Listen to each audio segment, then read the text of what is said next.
आप जानते हैं कि आलोक कुमार मेहता जी का नामांकन था। आपको आपके नामांकन के लिए बहुत बहुत बधाई कि उजियारपुर लोकसभा से आपने नामांकन किया। धन्यवाद सर, हमारा सवाल है कि उजियारपुर में जैसे कि पता चला है सूत्रों से कि प्रस्तावित था मेडिकल कॉलेज उजियारपुर में होना चाहिए और उजियारपुर से वो सरारंजन चला गया, तो इस पर आप कुछ नहीं बोले और उजियारपुर की जनता आंदोलित भी थी, तो उजियारपुर की जनता को कैसे समझाइएगा इस बात को? इसमें आप क्या कहिए?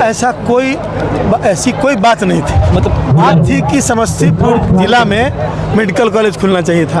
हम लोगों ने शुरू में प्रस्ताव दिया कि उजियारपुर में खोलिए, ठीक है।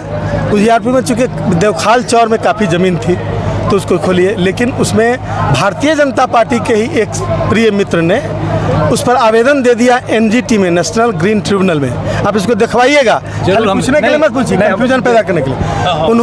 उन्होंने एप्लीकेशन दे दिया और उस पर जांच हो गई और सारे पदाधिकारी डर गए। उन लोगों ने उस स्थल को चयन से मना कर दिया, हाथ उठा दिया।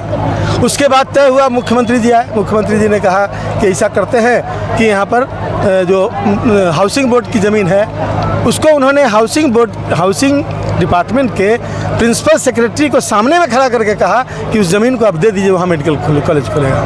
हाय सरकार, माने मुख्यमंत्री बोल रहे हैं लेकिन वो ज़मीन नहीं मिली। मुख्यमंत्री के बोलने के बाद नहीं मिली ज़मीन, और नहीं मिली तो अंत में ये सच बात ये है कि ये पैसा लैप्स हो जाता है। उसके बाद तो अंत में हुआ कि कोई जुगाड़ किया जाए। हम लोग साथ में थे उस समय, गठबंधन की सरकार थी। हाँ, तो उस समय ये बात हुई थी कि इसको जाने नहीं दिया जाए, और इस क्रम में जो नरघोघी महंत और पातेपुर महंत से बात करके और उसको इस ज़मीन का मतलब लीज करवाया गया, और उसमें बहुत तरह की भ्रांतियां थी। मैं उसमें शामिल नहीं था, तब तक मैं सरकार में नहीं था।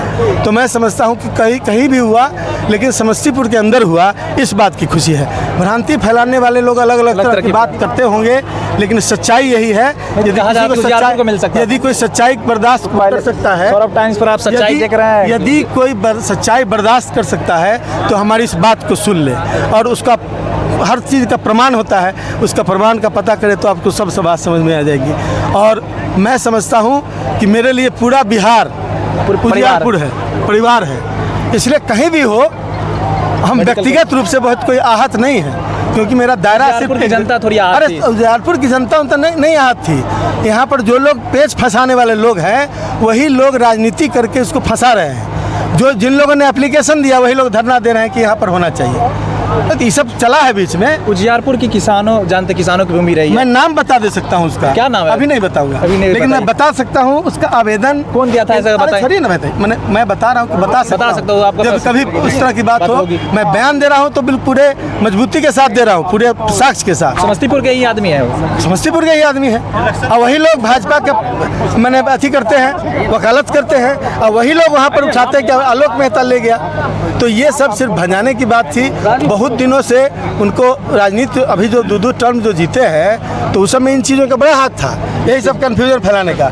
अब जनता सब समझ गई है। तो अब बताइए, उजियारपुर की एक सवाल, लास्ट सवाल सर। उजियारपुर किसानों की धरती रही है और तंबाकू की खेती उजियारपुर में होती है। सर, इसके अगर आप आते हैं तो इसके तंबाकू के निर्यात के लिए ऐसा क्या प्लान रखिएगा कि किसानों को अधिक से अधिक फायदा हो? देखिए, तंबाकू विश्व स्तर पर एक प्रोहिबिटेड आइटम होता जा रहा है, तो हमें मालूम नहीं है कि आगे कानूनी पहल क्या होगी।